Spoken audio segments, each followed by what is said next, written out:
It began on a frozen river near the family farm, where Walter Gretzky dreamed of hockey glory. This love of the game was passed from father to son, when Walter and Phyllis Gretzky returned to that same frozen stream with their first son, Wayne. It was the beginning of an inspiring journey that the world will never forget. Well, everybody thinks that I made a rink in a backyard so that he could be a hockey player, that those were my intentions. The honest truth is, I used to take him to the outdoor rinks. He loved hockey, he loved to skate, and he loved to play. One night I came home and I was literally frozen. So my dad decided that he would build a rink in the backyard. He could sit in the house and I could go out there and skate. I could get all the skating I wanted in and he could stay warm. It was self-preservation. That's the honest truth. I had a passion for it. I don't know why. I didn't think I was practicing.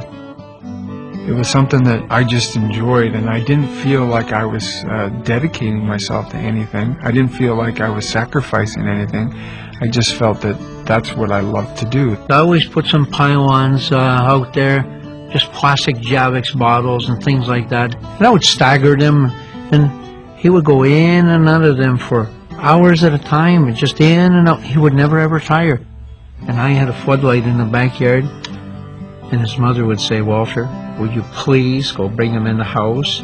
It's 10 o'clock. The neighbors are going to think we're all crazy in this house." You know, you get the puck and you go around a pylon. It was always, Gordie Howe goes around the defenseman, scores a winning goal in the Stanley Cup. We all did that. That's what it was all about. When I met Gordie Howe, I was 10 years old. He was bigger and better and nicer than I ever imagined, and all I did from that moment on was think about one day I'd love to play with Gordie Howe or against Gordie Howe. Even when he was a little boy, you could tell he was going to be special. The first year he ever played, he was 6 years old. The youngest traveling team we had at that time were 10-year-old boys. He made that team. He scored 1 goal that year. 4 years later, for that same team, he scored 378. And these were 10-minute straight time periods. He kept my first hockey team jacket. He collected my first sticks, kept my first trophy. And I would say, "Why?" And he said, "Well, I just got a feeling one day, these are going to be things that people are going to want to see." I mean, he didn't say it to push me or motivate me. He just really believed that. He really guided me, and without question, he made me the player that I am today. Then he got to the Sioux, playing Junior A, and a young man was already wearing number 9. So you certainly can't take that number from someone who's there the previous year. So I was trying to find a comfort zone of what number felt good for me. So I went to Muzz, the coach, and I said, "Muzz, I don't really like my number." And, kind of off the cuff, he just kind of threw it out. He said, "Well, why don't you wear 2 9s?" And I remember going, "Wow." I said, "Yeah, okay, that's what I'll wear, 99. Muzz said, "Are you sure, you're going to be a target?" I said, "Muzz, I already am a target."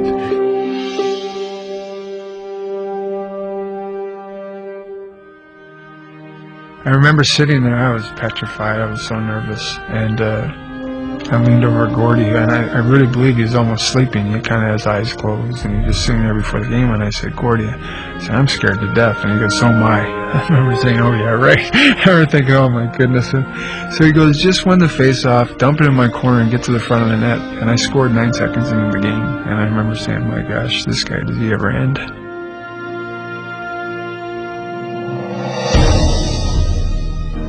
We were good. Now that it's over, you can look back and say we were good, because we really were. But at the time, we didn't realize that. We were just enjoying it, and we were just playing. There was so much less pressure on us those days that we just went out and did what we did best, and that was just to play hockey.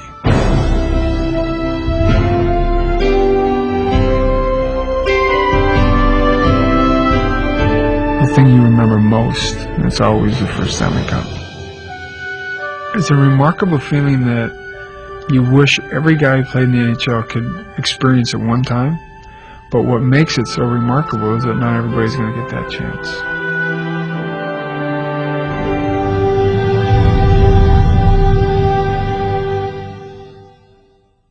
I hope guys break my records because that helps the game. That helps sell the game. One night the phone rang and I said, hello. And he said, Dad, it's Wayne.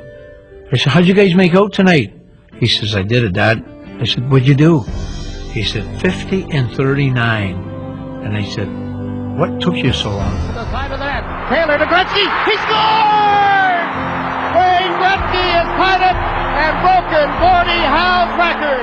That was probably one of the moments I'll never forget in my career because it just happened bang bang and it was in Edmonton where it deserved to be and where it belonged. Gordie was there and he came on the ice and my dad came out and my wife, and it was a real special time. Robitaille coming into Gretzky trailing. Gretzky gets the puck on the right to McSorley. Centered it to Gretzky. Scores! Wayne Gretzky! There it is! Number 802. He scores! Number 830 of his career. Larry, the rebound. Scores! Number 1072. It doesn't matter if you're 38 years old or you're 8 years old. When you look up in the stands during a game and you can see your mother or your wife or your father, that's what it's all about. Just tying up my skates and knowing that I'm going to be on the ice, that was my high every day. I never would have dreamed. He started when he was 6 years old and he retired when he was 38. That's 32 years later. As I was skating around, I just felt more joy than anything. Every game I played my hardest. I felt proud of my career, and I felt honored that they were cheering for me, but I also knew it was the right thing to do.